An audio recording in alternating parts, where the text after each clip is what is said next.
Mr. Grimm. Here. Mr. Violi. Here. Please stand for the Pledge of Allegiance.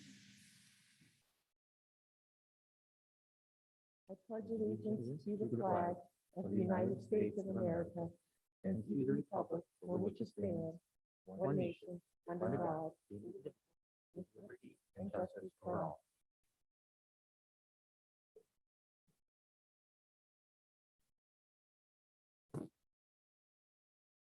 Mr. Schiffer, is anyone signed up for public comments this evening? There is no public comment today. Thank you. And I just want to welcome Mrs. Severs and in her role here this evening, and thank you for all the work that you have been doing, and just acknowledge that you are here this evening in a different role. Okay, moving along to approval of minutes. Is there a recommendation for approval of the minutes being on your agenda? Motion. Second. Been properly moved and seconded. Any discussion? If not, Ms. Kipper, will you call the roll, please? Mrs. Campbell. Yes. Mr. Grimm. Yes. Mrs. Baba. Yes. Mr. Gibson. Yes. Mr. Violi. Yes. Motion carries. Moving along to item 3A, Superintendent's Report. Mrs. Severs. Thank you. So I just wanted to start off tonight and with a message from Mr. Dalbaugh. He wanted me to express his thanks to everybody here on the board as well as in the community for their warm wishes while he is recovering. And although he's disappointed that he's not back yet, he's looking forward to doing so soon. So he wanted to share that. I also wanted to give a quick update on COVID numbers. I know that's been something people have been curious about. Currently, we have 10 students with active cases and 4 active cases for staff. To date, so far this year, there's been 51 total student cases that we're aware of and 15 total staff cases. And as of right now, we have 19 in quarantine. Just to kind of put that in perspective, prior to the mask mandate, we had up to 202 students in quarantine, with the majority of them having to quarantine outside of school. So this is a much better number. Of the 19, many of those students are able to quarantine in school. And moving forward, we're likely not going to list quarantine numbers for anybody that has to quarantine in school. We'll just keep tracking the students that have to quarantine outside of school due to close contact without a mask. So in certain circumstances like lunch, things of that nature. So we're definitely seeing a reduction in numbers of students that have to be outside of school, which is a big plus. The other thing that we've noticed so far is we don't have any transmission in school since the mask mandate has been back in place. Hopefully that continues. But prior to the mandate going in, we were having several confirmed cases of transmission within the classroom. So that's definitely a perk as well. There are a lot of different thoughts on masks, and the long story short is that having them on right now allows us to keep kids in school. We have to follow the Portage County Health Department guidelines, and unfortunately, we get to make those calls to people and let them know that their students are being quarantined. That's all from Portage County and the Ohio Health Department. And one of those guidances that they've issued is if you are masked and you're using your cleaning protocols, you're maintaining your 3 feet of distance, students can continue to attend school in person. And I know that's something that the board felt very strongly about having continue. We know students learn best when they're in person. So I just kind of wanted to give a quick update about that. Citywide, according to the health department meeting that I was in this week, we have 591.5 cases per 100,000 for Streetsboro. Slightly different in different parts of Portage County. The state average is 472, so we're above the state average right now. We've had an increase each week since August 10th, so they've been tracking how many COVID cases are taking place in the county, and each week it's been going up about 25 to 30% from the week before. This last week, we're up 28% since the time we met last week, which was on Wednesday. And currently in Streetsboro, 63% of people eligible for vaccination have gotten it. So we're right over that 50% mark, just a little bit beyond it. And kind of put it in perspective, the CDC looks at anything over 200 cases per 100,000 as being a very high risk of transmission. So at 591, right now, we're still pretty high up there. So obviously, we'll keep monitoring this and updating all of you. I know we all look forward to a time when we're not wearing masks, and that's the ultimate goal, to have kids back. We're trying very hard on the administrative team to keep school as regular as possible for kids, and while also keeping them in school so we don't have to keep sending people home for quarantine. So that's all I had with regard to COVID. I don't know if any of you have any questions about that.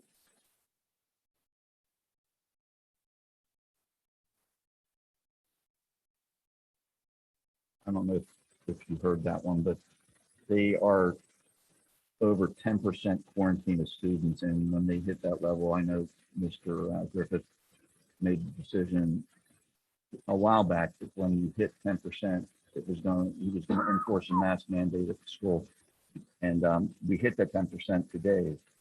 So the next, tomorrow is going to be fully masked for students and staff at Maplewood. And it will go on for the next 4 weeks and then be reassessed at that point. So I was going to mention that, but since we're talking about COVID right now, I thought I'd bring that up. So we're following kind of the same protocols as other schools in Portage County.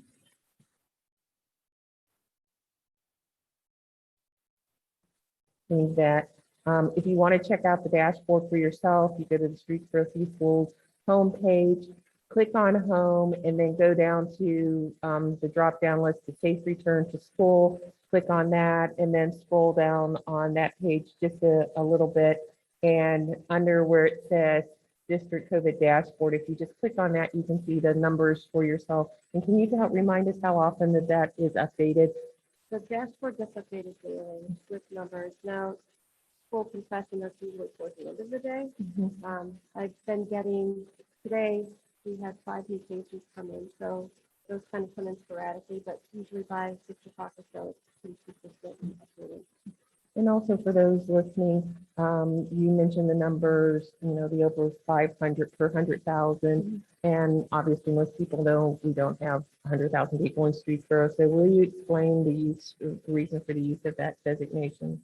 Yeah, so basically this is something that the Ohio Department of Health has come up to help allow districts or cities that are small to be able to have an accurate comparison, that apples to apples comparison. So they adjust for the number of people living in your community and kind of calculate, if you had 100,000 people, how many of the 100,000 would have that spread going on. So you're able to compare communities of different sizes and have an accurate, a more accurate way of knowing how much spread there is in that community. Thank you. Are there any other questions from Ms. Receivers? Well, and I just wanted to say too, a big thank you to our administrators and our staff, because they've been doing a lot to help change things, move kids around, keep kids safe with the distancing, certainly with additional cleaning while we've had increased cases in the district. And a shout out as well to our coaches and athletic teams, because they've made some changes as well to try and keep kids separated so we can keep playing sports and not have kids getting sick and sharing germs and just not having to quarantine them outside. So it's been a good effort. And if there's no other questions about COVID, then I'd like to switch the narrative a little bit, because we do have some great things going on in the district that aren't related to germs. And we have tonight Mr. Isle, our Director of Curriculum and Instruction. He is going to share a little bit about some of the systems we have in place to do some benchmarking and to try and meet students at their level of need, address those concerns, and help move them forward.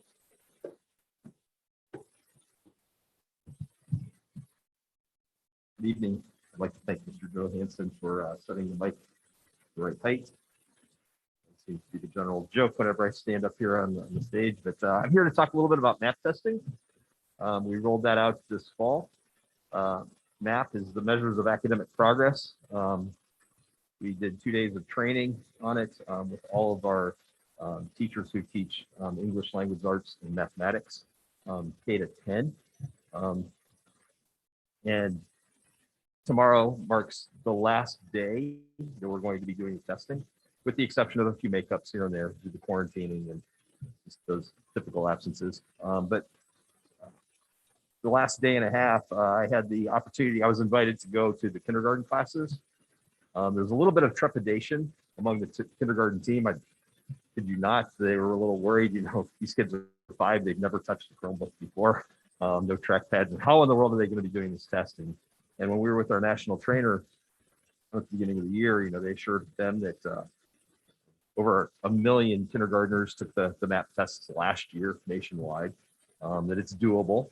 I have experience administering kindergarten MAP tests in my previous role as a building principal, and it was nothing short of amazing. The kids were engaged. They were excited to be doing it. One student actually at the end of the test, he goes, "I can't believe I'm done. I want to keep going. This is fun." I just love kindergarten. But most interesting to me, one of the teachers who I had the chance to hang out with yesterday, she was walking around the room, assisting kids, typical kindergarten, right? All kids are at different stages and everything else. And she looked at me and she said, and I wrote it down, looking at some of the questions the kids are answering correctly, I had absolutely no idea they could know that kind of stuff in the second week of kindergarten. And that's the true beauty of collecting benchmark assessments. MAP is designed as a growth tool to measure growth. This is a baseline opportunity at the beginning of the year, but it really drills down to the individual level, and it gives the teachers a roadmap, if you will, of what they can expect from their students and what kinds of skills they could be teaching to make sure that they're moving on and growing, regardless of where they start, their starting point, which is really neat.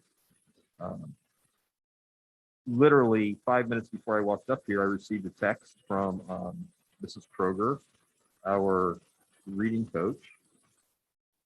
And she asked me about, OD approved lists for the 3rd grade reading guarantee. And MAP is one of those approved lists that we can use as the alternative pathway. And she said, "Hey, I was just looking at the 3rd grade MAP reading scores already collected today. You're just looking at them.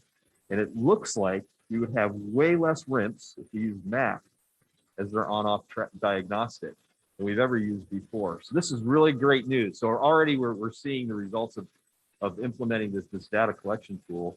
And it just was really encouraging. For one, having used MAP for quite a few years, it's really easy to get your hands on the data. It spells out clearly what we need to do, and not just at the 3rd grade or kindergarten, but it goes all the way through Algebra 2. So it really gives the teachers a clear roadmap on what we can do, and not just for the lowest kids who might be struggling, but for the kids who are maybe perhaps ready to move beyond the curriculum, and provide that roadmap as well. Because the worst thing we could ever do for our kids is to have them sit in a classroom where they might be bored. In my previous district, when we implemented a MAP, one of the big concerns was, from 4th and 5th and 6th grade teachers are like, "Wait a minute, we've got some kids here that it says that in the learning continuum that they might be ready for like Algebra 2 type concepts. And there's no way that my curriculum stretches that far." And, we agreed, and that we said that, just be aware that the kids might be ready for that. So if there's ever a teachable moment where you might bring in an Algebra 2 type concept or a geometry type concept, allow the kids to explore that, because it looks like they're ready for it. And that was the first year. The second year, similar question.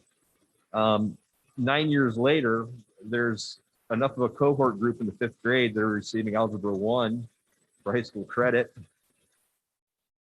Honors geometry is 7th graders. And now they're on the track to be getting Calc 3 at the college level. And I really anticipate that could happen here at Streetsboro because we have the data. And it's just really neat to see that there is a need, that we have a group of kids that are ready for this level of mathematics at a younger age than we ever thought possible. And it really changed the game. So I'm really excited. Hopefully you can see that, the smile on my face. I'm really excited.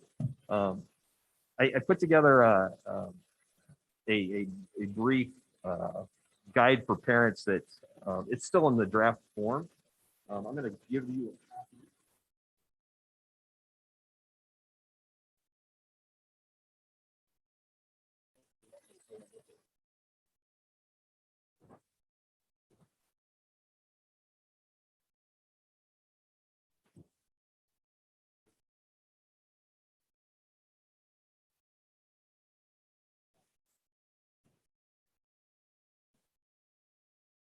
fall and publishing it out on the web for our families because it's a game changer, I believe, for Streetsboro and what we're all about and pushing kids to their fullest potential.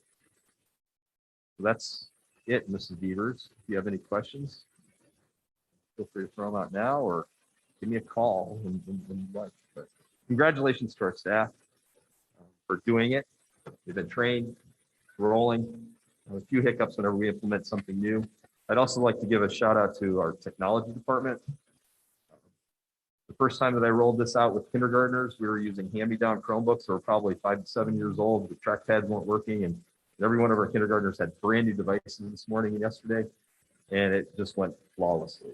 I can't say enough about the entire team that's been working so hard to make these kinds of things happen. So thanks to Andreas and his team, all of our academic coaches, because it's a lot of work, but I think it's worthwhile work. Is that all right? Thank you, folks.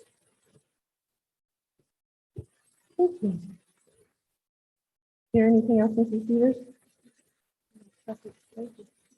Thank you for your report. Moving on to the Chief Business Officer's report. All right, thank you very much. Excited tonight to give you the positivity in this environment. I'd like to call Mr. Stitzel to the stage. For those of you that don't know Mr. Stitzel, he's our district technology coach, and he is outstanding at his job, to say the least. And a lot of people don't know what he brings to the table or even what a technology coach does or the building technology team. So as part of the operations team, Mr. Stitzel sits in on our ops meetings every week and we talk about different things and things that we're doing. And I said, you know what, Dan, I'd like you to come present. And he was like, that's awesome. I'd love to do that. So I'm going to turn it over to Mr. Stitzel. Go ahead and get this set up here. While I'm doing that, thank you for allowing me to come tonight. I appreciate that. Mr. Carstino asked me to present. I was very excited because, like you said, a lot of times people don't really know, what I do in my role and kind of what's going on in the technology department as a whole. A lot of things happening kind of behind the scenes. So this is a really great opportunity to kind of showcase some of those things that are happening. So my name is Dan Stitzel. So I've been in the district for 13 years. I am currently our district technology integration coach. I started in the district as a middle school language arts teacher. So being in this role is excellent because I'm still in the classroom working with the students, working with teachers. So, and I get to kind of share my love for technology at the same time. Yes, I am wearing that shirt under here. I just realized that. So today's topics are, I'm going to talk about what I do as a whole, and then we'll talk about the Borough Tech team, and then what's happening in the tech department, and then some things that are exciting that are, we're planning that are kind of on track right now. So what do I do? So my primary role of the district technology coach is to integrate technology into a standards-based curriculum to help students develop 21st century skills that will help them be successful in today's ever-changing world. So I realize that is a lot of words, so I kind of want to show you some examples of what that looks like, so that the visual kind of takes over from all of that. So to get there, I did 2 different methods of training. I decided to get my master's degree in learning and technology. And I like to say it was technologically, pedagogically training, because through that, I learned not just how to throw technology into the classroom, but how to embed it into curriculum so that it's beneficial for student learning. And so that was kind of the first part of my training. And the second part of the training was Google actually has a Google certified coach program now. And that's kind of what I model when I work with staff. So my master's degree kind of helped me understand the student perspective of it, the educational side, the curriculum, the learning, and then working with those students. And then the Google certification is when I actually meet and work with the staff, and then they blend together so that the coaching is systematic for everyone. So why is this important? Why do we need technology integration? So I pulled this from Google Applied Digital Skills, and I thought these numbers were pretty telling. So 150% is the growth rate of digital-based middle-skilled jobs compared to other kinds of jobs. Middle-skilled jobs are jobs that fall between a high school education and a 4-year degree. So those are jobs that are on the rise right now, and 150% are now digitally based. And so in order for us to prepare all of our students, they have to be actively using technology in the classroom. And then another number that I thought was interesting, more than 50%, that's the expected percentage growth of jobs in 2020 that will require an engineering mindset. Now, this data was before everything kind of slowed down with COVID, so I realize it says in 2020, but I think that number is still pretty telling why we need to really be integrating technology into the classrooms as much as possible. So what does it look like here? This is, again, a lot of work, so I'll explain it. But when I meet with staff members, we go through that idea that I learned in the Google certified training for coaches. And the first thing we do is we set a goal. So this was a goal that last year, Linda Valencia, who's a 4th grade teacher, and I, we sat down and she said, I want my students to actually feel the impact of a gradual or dramatic change in an ecosystem. So they talk about ecosystems and the standards over here, so you can see, where this is coming from. And so we sat and we talked and we came up with some possible strategies. So the first strategy we came up with was Edpuzzle, which, if you're not familiar with that, you take a video, you embed questions throughout, so it kind of becomes a formative assessment. And it's a great program. That was the first possible strategy. Then we talked about just actual hands-on manipulation using Play-Doh or clay. Build that ecosystem, destroy the ecosystem. Kids love that. But we wanted to integrate a little more technology. VR, we have VR goggles in the district. So we talked about using that virtual reality experience as well. We finally settled on Minecraft for education. So we were fortunate to have a partnership with someone at the Beechwood store. They gave us some licensing to use, and then we actually then further purchased some licensing, so now we can use it all the time. And we chose Minecraft for education. So a lot of people hear Minecraft, they think of games, they don't necessarily think of school, but I think if we think of games and we think of what students are into, it kind of makes sense to blend that into the curriculum so that engagement is there. So what our students did is they designed a fully functioning ecosystem. Couldn't be an ecosystem that had, pigs underwater, or it couldn't be, you couldn't have, it had to be an ecosystem that was functioning based on the curriculum, based on the content they were. Then over time, they started to introduce invasive species. They started to create fault lines as if there was an earthquake.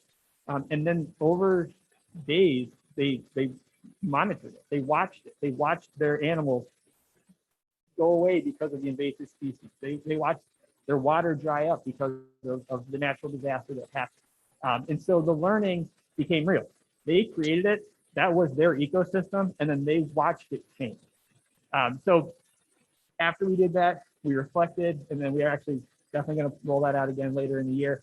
But that's kind of that coaching model that Google presented. You set a goal and you work all the way through the reflection piece. Furthermore, we focus our integration using the SAMR model. So if you're not familiar with the SAMR model, basically what that is a model for integrating technology. So at the kind of lowest integration level is substitution. And that's just technology acts as a direct substitute. There's not a whole lot of functional change. There might be some benefits that come with it being technology, but the actual learning doesn't really change. Augmentation comes next, and that's when you substitute. It acts as a direct substitute, but there is some functional improvement. You are getting something out of it that you wouldn't get if there wasn't technology. Modification and redefinition are by far the hardest to achieve, but they're that ultimate goal when it comes to technology integration. And so modification is technology allows for a significant task redesign. With this Minecraft lesson, we made it to redefinition. We took technology and we used it in that curriculum in a way that was previously inconceivable. Previously, there wasn't a program. Minecraft for Education has only been around for less than at least 4 or 5 years. So this program wasn't even there. And now it is. So we're using it so that this is something that we can actually do. So visually, what this would look like on the SAMR model using that. Substitution is using some type of e-reader for the same content that we had in our textbook. Benefits of that would be for students who need accommodations, you can enlarge, you could do text to talk. So there are benefits to it still. But the learning didn't change too much. Augmentation, where we are adding a little more to technology, would be this Scholastic ecosystem kind of webplex where students read. So they're still getting that same reading. And then there is a little video here and there. Modification, so now we're getting further into the SAMR model, would be if we use this Google Earth time lapse where I'm showing Madagascar deforestation. So it starts in 1985, it ends in 2020, and you can visually see, so you can feel the impact of deforestation. So that would be modification. Redefinition, where we got to is our students are here, they're creating this ecosystem. That is a student in 4th grade. They designed this underwater ecosystem that's fully functioning. That red plant was the invasive species that they introduced, ended up taking over the blue plants. So they actually could see that this is what happens. So they are actually engrossed in that market. So that's just kind of an example of the coaching model as a whole. We meet, we set that goal, and then we go through those different strategies and we find the one that we hope will redefine. It does not take away from the lesson. It does not throw something extra in. It becomes the lesson and it becomes something that replaces with educational benefits. That's my job. And I was a lot of talking, but that's kind of what I do. I meet, we set a goal, we work together. I go in the classroom, I co-teach, and I absolutely love it. Real quick, some things that are happening in the technology department. So just to kind of meet the tech department, so Andreas Johansson is our director of operations. He kind of oversees all of us. And then Rick Althouse is the network and field technician. We all are very indebted to Rick because Rick solves every problem. And then there's me. I already explained what I do. And then we have our amazing technology aides in each building. Missy Caden is in actually 2 buildings. She's in the elementary school and DEFR. Ori Thompson is at the middle school, and Hayu Shirota is at the high school. All 3 of these amazing tech aides kind of put out the fires before they escalate, so we are very grateful for them. This is just a real quick what each of us kind of does, where our jobs are different. So Rick basically deals with all the network issues. I deal with anything that's curriculum based, and our building tech aides, they really, they help with accounts and passwords, grade book help, and then they do help kind of get repairs into the portal so that we can get those devices back to students as quick as possible. Some things that were happening or kind of happened over the last couple of weeks, we did roll out all Chromebooks. So we are 1-to-1 kindergarten through 12th grade. So every student kindergarten through 12th grade has a device that is checked out to them using our library system. They take them home. If their teacher allows them to take them home for homework or whatever it might be, they have them in the classrooms whenever they need them. Preschool, we also are 1-to-1 in preschool. Right now, I work with the preschool staff and we are kind of housing Chromebooks in their classrooms rather than having them being sent home, but we are ready to send them home if needed. So that's a huge plus for our district. I mean, just the 1-to-1, like Mr. Isle said, has just changed everything from map testing to, just being able to integrate technology. We were super fortunate to have high school technology staff work this summer, and they are currently working kind of here and there for us. Brian Steele and Aaron Spears, up there, worked during the summer to help us stay on track and to help us keep our 1-to-1 functioning. So devices that were turned in last year with a chip here, a missing piece, cracked screen, whatever it might be, they worked tirelessly this summer to get us so that when we got back in August, we were ready to push those devices out. So we are super, super fortunate for them. And then we have worked closely with the curriculum department. Like Mr. Isle said, with map testing, we've been kind of making sure that the apps for map testing for Bridges Math are loaded. We've also set up some iPads with accessibility features for the flood department. So we're kind of all working together. Last thing, what's on deck? This is new to everyone except for a few people I've talked to, but we have the Borough Badge Challenge, which what that's going to be is we will kind of push out a little challenge for the different tech tools that we have in the district. So for example, for Gmail, it might say, here's what Gmail is. Here's some things you can do with it. Show us you did that. Take a screenshot of you filtering your Gmail, of your mail. Take a screenshot of you, sorting your mail, whatever it might be. And then when the evidence comes through to us, we have a program that will kick a badge out, like a digital badge to that staff member saying, hey, congratulations, great job doing this. And then furthermore, I'm a huge football fan. So I noticed the stickers on the helmets all the time, the accomplishment, pride stickers.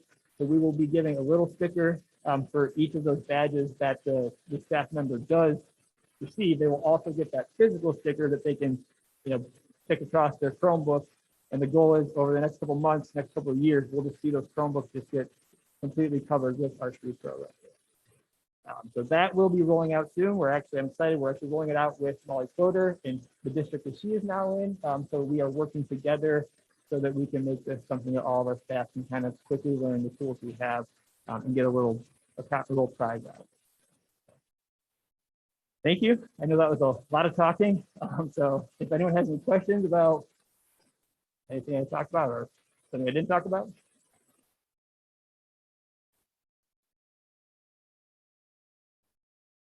Many different places that if we're starting now, it gives these kids a leg up. It's hard as an adult, I think, going into a job that has technology that you're not familiar with. So the fact that we're able to incorporate this, and I think a lot of kids learn visually, it's just a great way of incorporating that. I love this. Yeah, I think we have to have so much faith in our littles, and I think our district as a whole does. We know that they can do it, and we encourage them to do it, and I think that's one thing that we really have going for us. We are blessed to have Dan here in this district, and he's selling himself short on just what he does. So just some other things that he does that we didn't include there is, Dan, we need help with safety testing. We need to make sure that the app on the computer is going to function when the time's right for everybody going to do it. We spend hours of time making sure that's going to go off without any problems whatsoever. Yeah, we want to get this type of technology in the hands of students. Maybe Adobe or something like that. He goes out, does the research, says, here, I think we could do it if we do it this way. And the team will do an excellent job. So I just felt fantastic about it.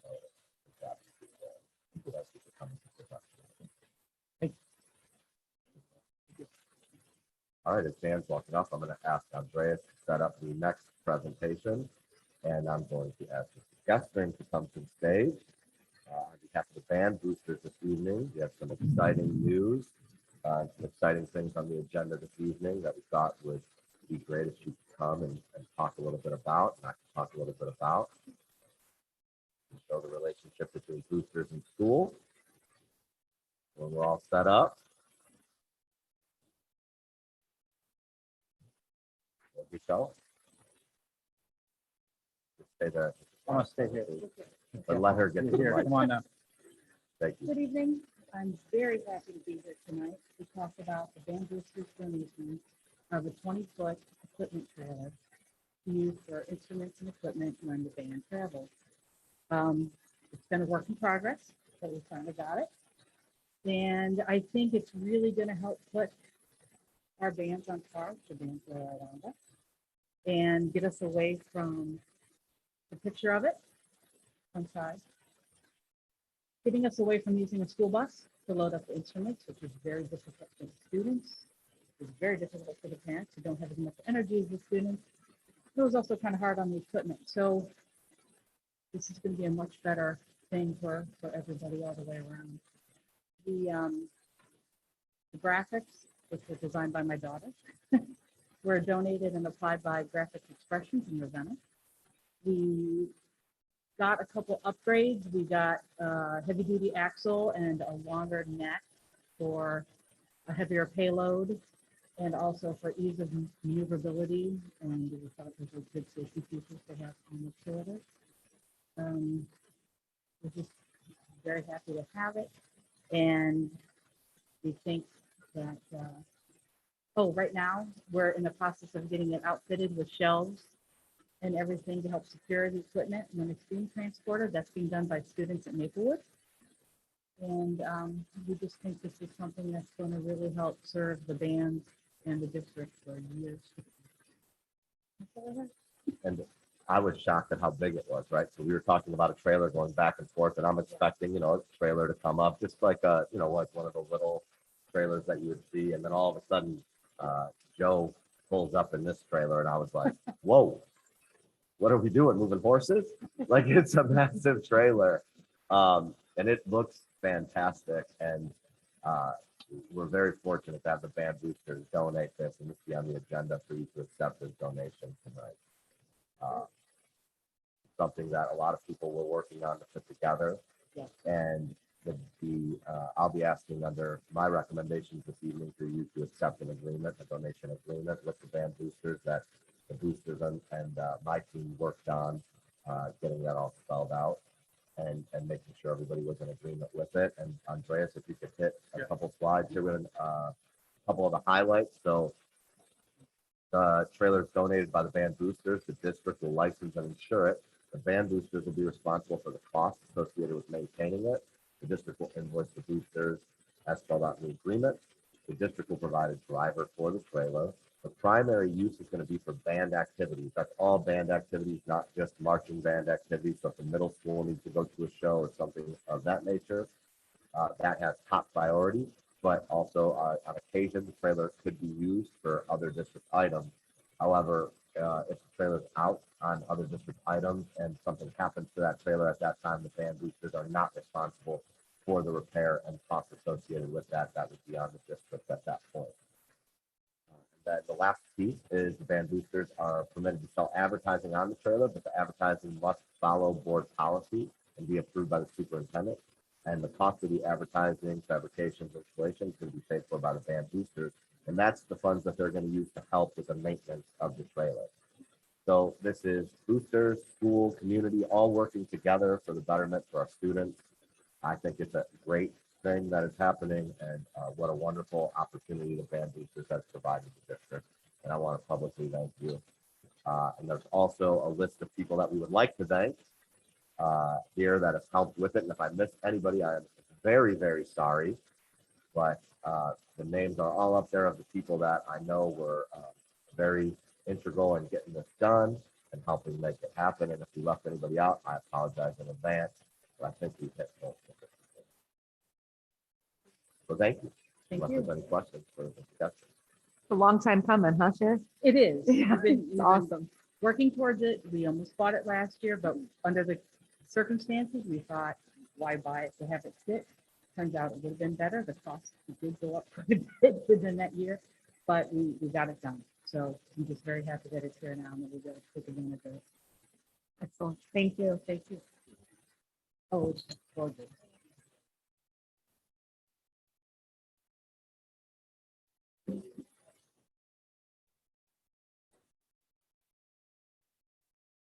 Mhm.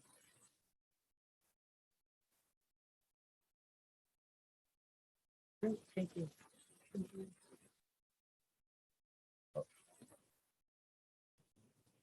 Yeah, I mean, you have we titled it directly to the district, but Yeah, it I believe was it's like 10,000. just over $10,000. Yeah. Well, we're still trying to offset some of that cost. That's what some of the initial advertising will do, is to help offset the initial cost. But we were fortunate to have enough funds to make that happen after, we raised about $3,000 off the top. And then we have enough funds to cover the rest of it, and we'll try to offset that initial cost. But yeah, it was just, to me, and I guess I was able to convince the board, it wasn't something that you can't necessarily wait until everything's perfect. We had the opportunity, just didn't see any, reason to put it off. It's something the band needs. It's good for the district. It's good for everyone. It's a long time coming.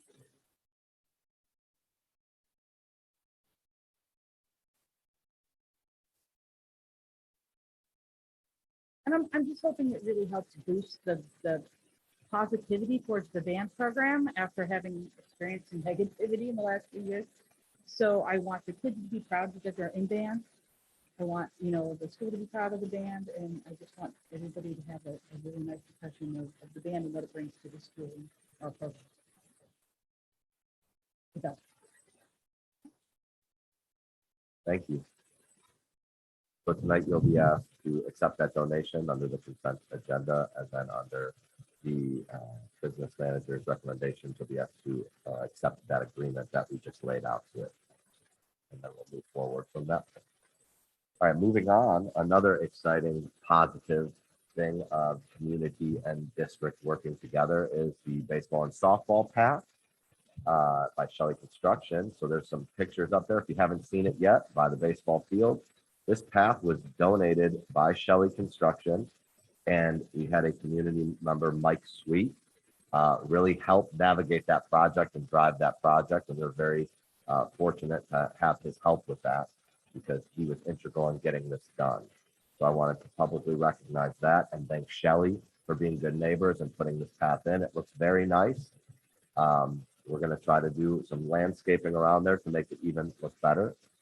We also have a list of people we'd like to thank for this project, including Shelley and Mr. Sweet, who was just mentioned, but Jason Starcher and Joe Schuster, they got that path prepped and ready to roll for when construction was ready to happen. And it was very short notice. I think we found out on a Wednesday afternoon that Shelley's coming on Friday. So in less than a day and a half, Joe and Jason were able to prep the path. It looked brand new, ready to pour. But we did not want to miss that opportunity. So we said, okay, here we go. Let's get it done and let's have this ready to roll for everybody. And so it got done. It looks great. And there was no cost to the district at all for that project. So couldn't be happier with the way that turned out.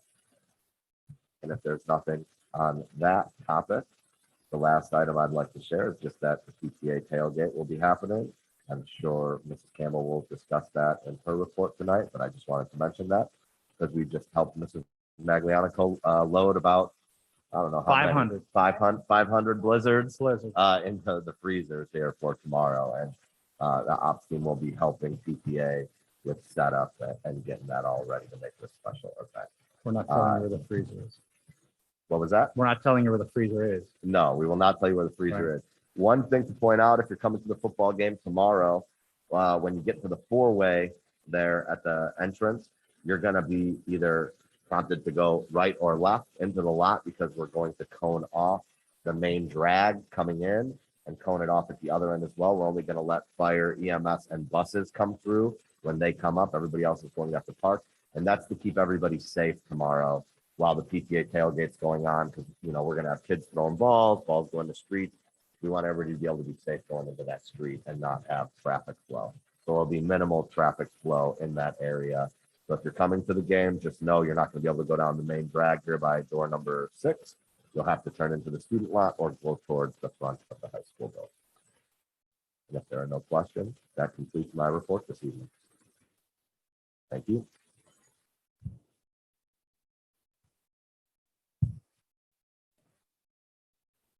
Hard to follow the string, but I will try.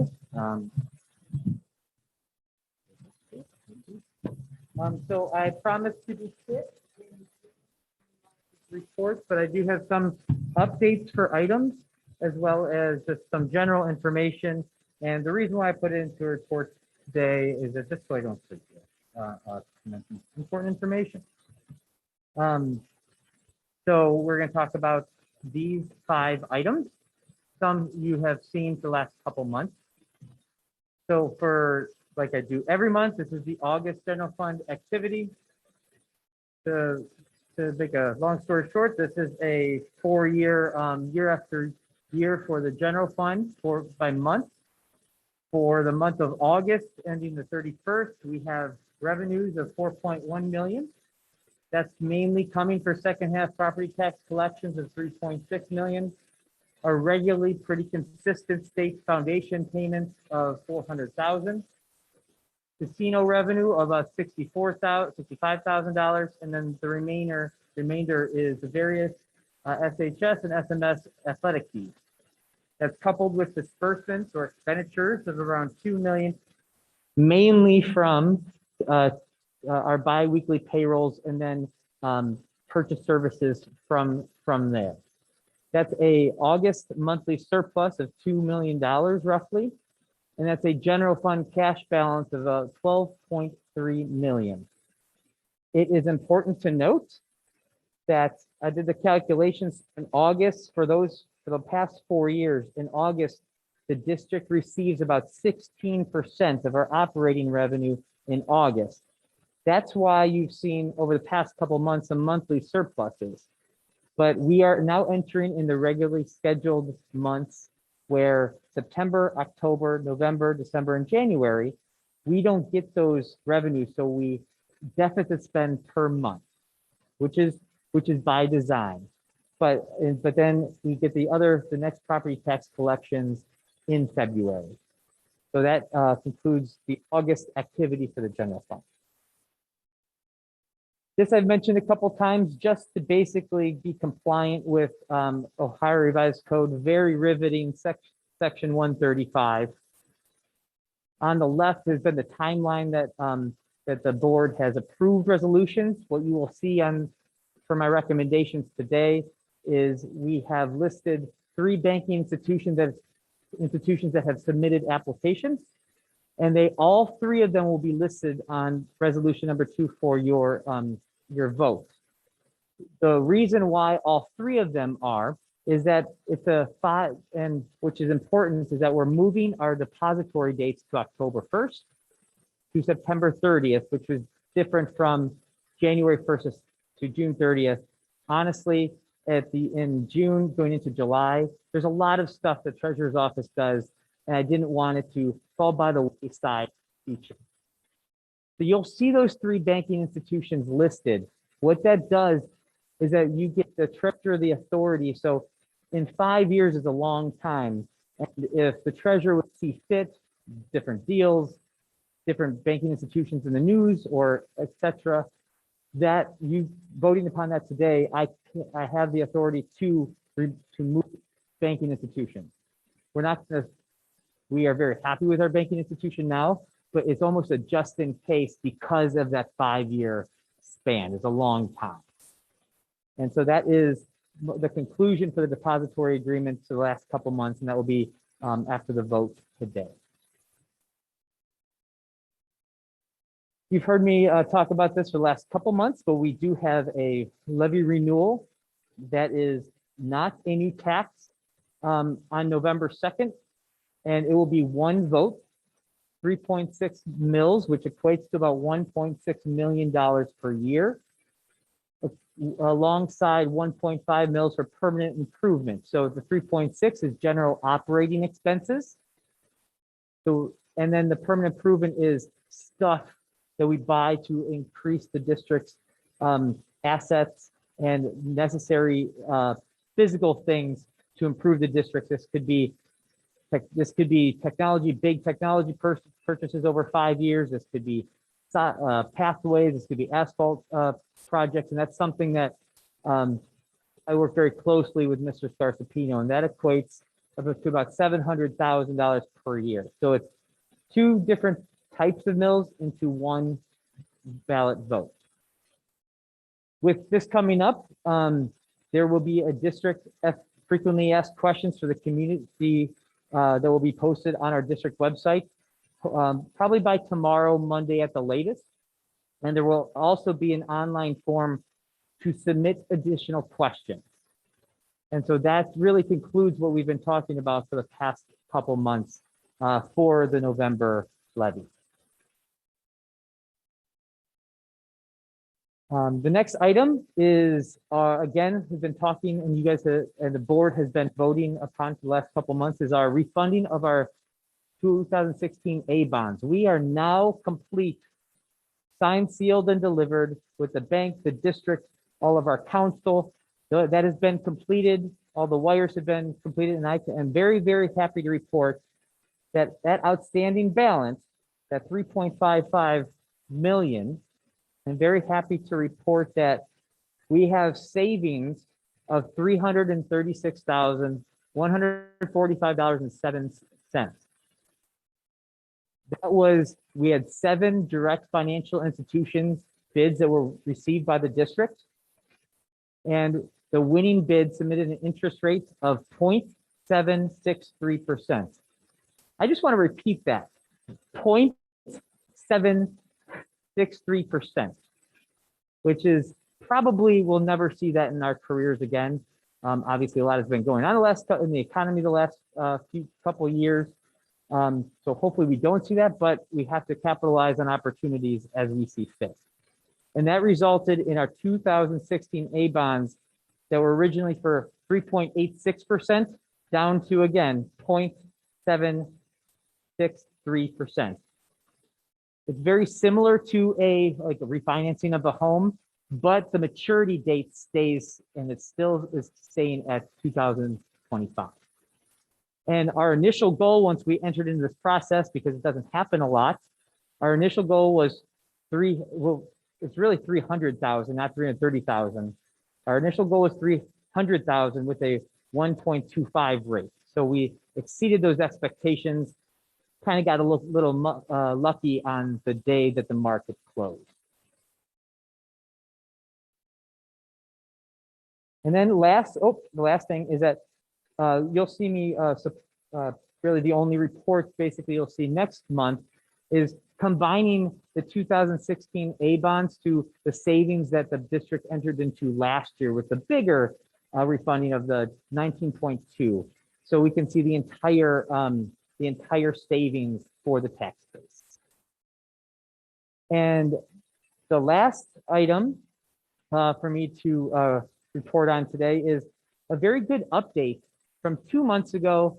I talked about the collection of athletic fees, how, in my opinion, it may have not been fair to all families of the district.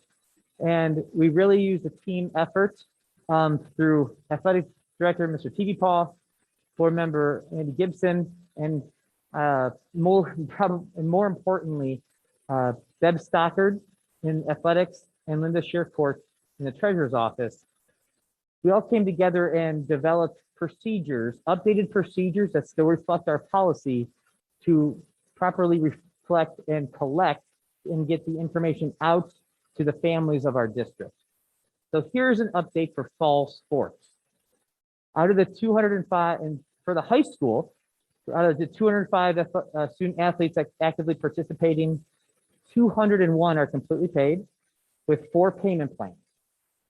For the middle school, 102 student athletes actively participating, all 102 have completely paid. So in the combined results, that's 307 actively participating student athletes. We have 4 payment plans. And that really is almost $44,000 in sports fees collected since August 1st, whether it's cash, check, or credit card. And again, it's a very fair way, and I think it's a very efficient way for our families to pay. There's still work to do from the items from last year, but I think we have the results have shown that this way and this procedures work with our team efforts. And so with that, if you have any questions, please let me know, and I'm done.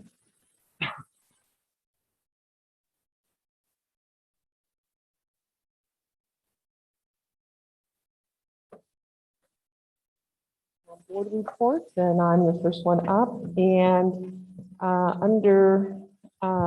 as the liaison for PATH, Mr. Kipper talked about the upcoming levy, and I'd just like to let all the board members know that there is a levy committee meeting on Monday, the 13th, at 5 o'clock, and it's going to be at the Dunkin' Donuts here in Streetsboro. If you have the ability to attend, your presence would be greatly appreciated. So that concludes my report. Ms. Campbell.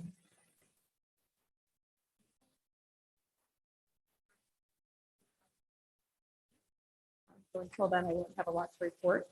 And PTA, I am super excited that the tradition that we created back in 2011 is continuing. The tailgate party before the first home football game. Streetsboro Community PTA will have a Chinese auction. They have 140 baskets to raffle off this year. So thank you to everyone who's donated to that. It's been families and businesses in the community. This tailgate party was started by my board in 2011, and really the purpose was to bring the community together and to support the teams and show the community what our kids are doing. It's, again, great to see it continue. They will have community tables there. The marching band will be there. They are serving some food, so there will be pulled pork and mac and cheese, and they also have 500 DQ Blizzards for sale. They also, PTA is selling spiritware this year. That will be available there as well. So I encourage anyone, you're not going to the game, still come up. It's a great time for the kids to see their friends. It's outside. It's going to be a beautiful night. Come out and support them. And that is all I have. Thank you. Mr. Gibson.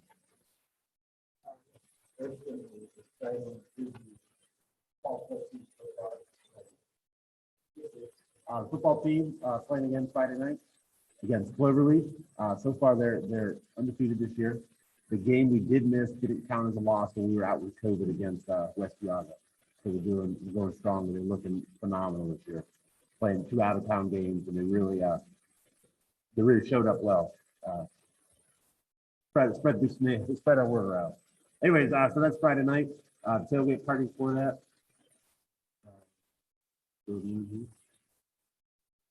Lots of other things going on. I lost my place. Cross country.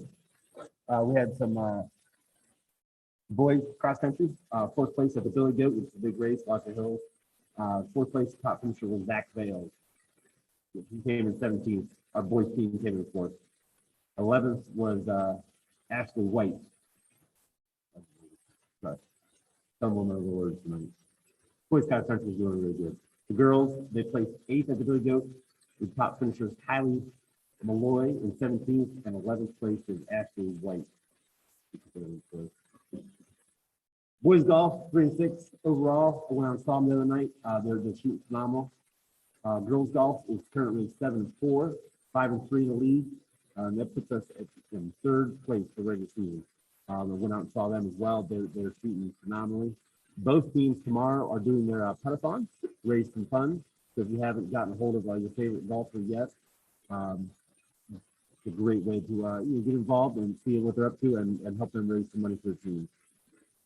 Volleyball, the varsity team is currently 4-0, 3-0 in the league, and from the sounds of it, they're winning again tonight. All the screams and cheers coming from the gym. Girls soccer team is currently 3-0. That's with 2 wins to the max. They're doing great. Emma Flick, our all-star, has scored 11 goals so far this year, and she scored her 100th career goal first game of the season. The team got ranked number 5 in the first state rankings of the year. Saturday, they'll be down in Bexley playing a out of the area games like the football teams are doing. Hopefully they can go down to Columbus and put on a good show.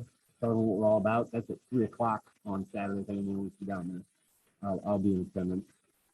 Boys soccer, they're doing their best. They're 2 and 5 on the year, but both wins were in the conference, so we're pulling for them. Cheerleading, varsity cheerleaders and coaches will be holding a MAC conference showcase at the stadium on October 4th at 7 p.m. So another great chance to come out and see some of the top student athletes performing and showing us what they're good at. And that's all I have for you.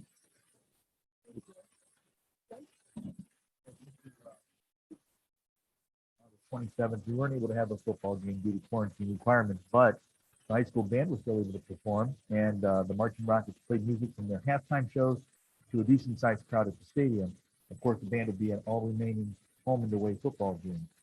On our district calendar, the high school band is listed as having their marching band concert Wednesday, October 20th at 7 p.m. right here in the auditorium.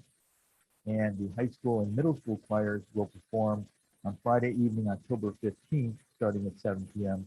here in the high school auditorium. That's all I have.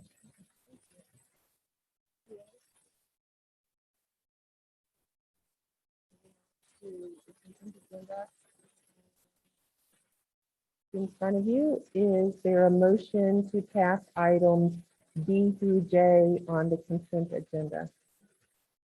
Is there a second? Been properly moved and seconded.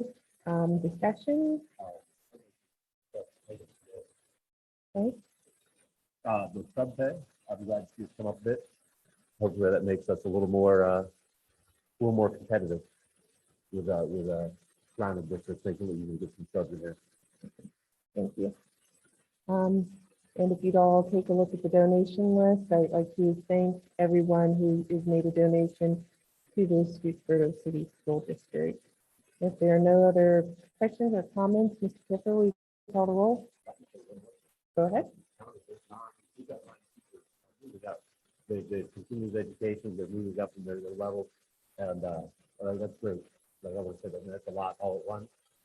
But that better teachers, better education, better students. I think that's wonderful. We have so many highly educated teachers. Those are all masters plus. So that's a lot. Thank you. Mr. Kiffer? Mr. Rose? Mr. Grimm? Yes. Mr. Dabble? Yes. Mr. Campbell? Yes. Mr. Gibson? Motion carries.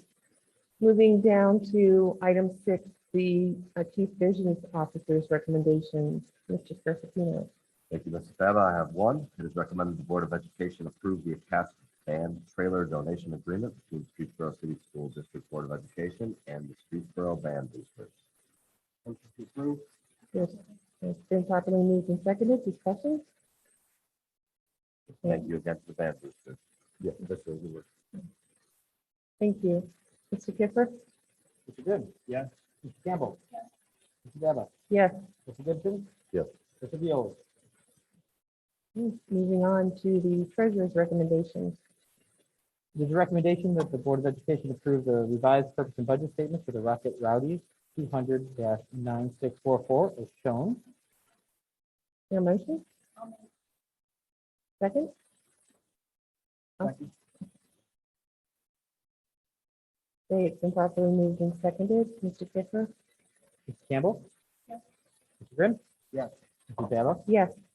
Mr. Gibson? Yes. Mr. Viola? Motion carries. There's a recommendation that the Board of Education authorize the treasurer to use Huntington Bank, Key Bank, and U.S. Bank for depository contracts for active and interim deposits be approved. The depository agreement for public monies of the school district is from October 1st, 2021 through September 30th, 2026. I'll second it. Been properly moved and seconded. Mr. Kiffer, you call the roll? Mr. Campbell? Mr. Dabba? Yes. Mr. Gibson? Yes. Mr. Grimm? Yes. Mr. Viola? There's a recommendation by the treasurer that the Board of Education approve the permanent appropriations for fiscal year 22 and estimated resource will be adjusted as needed. Been properly moved and seconded. Discussion? Call the roll, please. Mr. Viola? Mr. Campbell? Mr. Dabba? Yes. Mr. Gibson? Yes. Mr. Grimm? Motion carries. Do you have anything else, Mr. Kiffer? That concludes my recommendation. Thank you. Is there any new business to be brought before the board? Okay. If there's no new business, I feel like I must ask it, but is there any old business, Mr. Violi?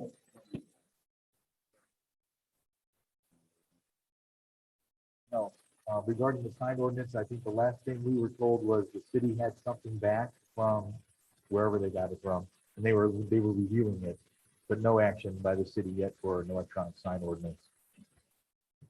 I have something that came in. It says, we're reviewing the material we received. At the administrative level, and the chair wants to have, we'll share it to the city council member. So hopefully that is something that will be.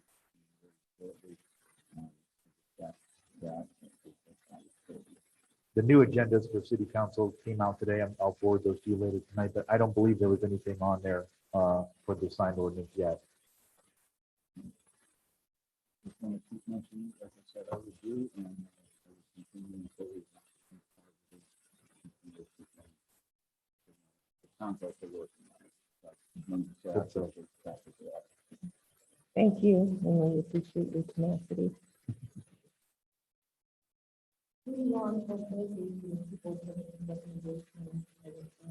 Board policy revision. It's recommended the Board of Education approve the revisions of board policy 9.44 facial coverings as shown in the attachment. Is there a motion? I'll move. Is there a second? I'll second. Been properly moved and seconded. Discussion? What was the cause for updating the policy? Sorry. The policy is just removing the original mandate from, I think it was Dr. Amy Aston back in 2020. It's cleaning that up and leaving the rest of it more or less as was, making it a little bit more applicable to current times and fees in person. Okay. If there's no other discussion, Mr. Kessler, will you call the roll? Mr. Gibson? Yes. Mr. Rowley? Yes. Mrs. Bettis? Yes. Mrs. Campbell? Yes. Mr. Green? Yes. Motion carries. Item B, executive session. It's recommended the Board of Education enter into executive session to consider the employment of a public employee or official with possible action to follow. Is there a motion? Second. And properly moved and seconded. There's no discussion. Mr. Kessler, will you call the roll? Mrs. Campbell? Mr. Green? Yes. Mrs. Bettis? Yes. Mr. Gibson? Yes. Mr. Violi? Motion carries. It's 7:13 and we are now in executive session. I just want to thank everyone who came this evening. Thank you, Sherry. And we'll see you next month.